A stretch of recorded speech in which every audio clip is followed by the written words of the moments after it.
Here we are getting ready for the first Shabbos of the year. Last week I spoke about the last Shabbos of the year, and now we are approaching the first Shabbos of the new year. And this Shabbos actually has a name of its own. It's one of the Shabboses that gets its own unique title.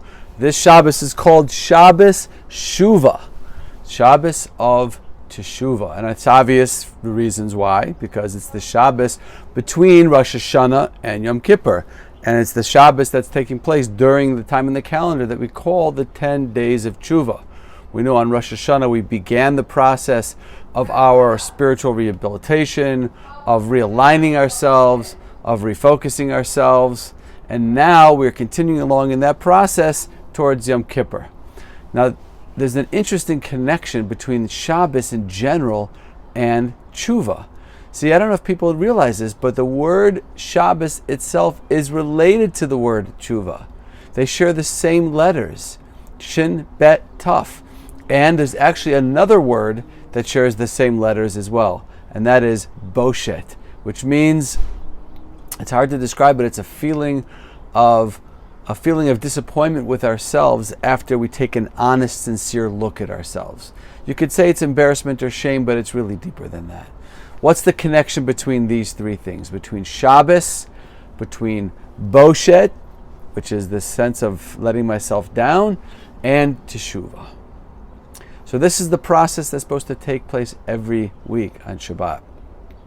The week is busy, and we're involved in things, and we're doing things, and we're moving fast, and we're working hard, and we're focusing, and we make mistakes, and we don't slow down, and we overlook things, and we overlook people's feelings, and we neglect our own emotional well-being sometimes during the week.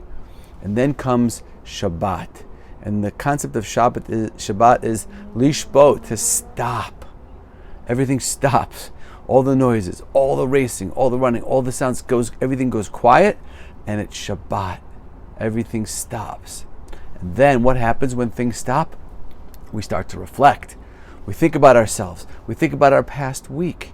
That's what the purpose of Shabbos is, to reflect back into the week.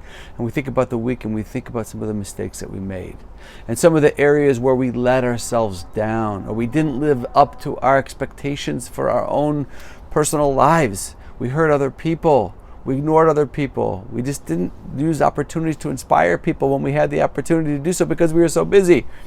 So Shabbos is lishbot.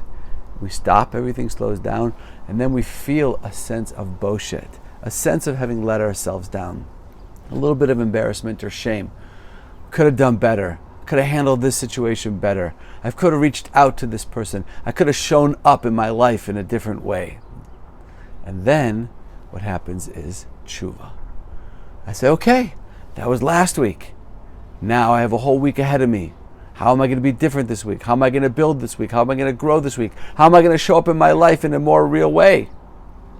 That's the process of lishbot, boshet, and Teshuvah. We stop on Shabbos. We feel the feelings that we feel, and we look honestly at ourselves and assess our last week, and then we move forward. That's true every Shabbos. That process should go on every week. But it's most particularly true this Shabbos, because this is the Shabbos of Teshuvah. This is the Shabbos where we have, more than any other time of the year, we have the opportunity to quiet things down. Rosh Hashanah was here. We made our commitments. We had our clarity on Rosh Hashanah. We had our vision. And now I'm trying to put it into action, and I'm trying to solidify it before Yom Kippur comes. And I have one Shabbos in between these two awesome days of Rosh Hashanah and Yom Kippur to focus on that. And that is what this Shabbos is all about.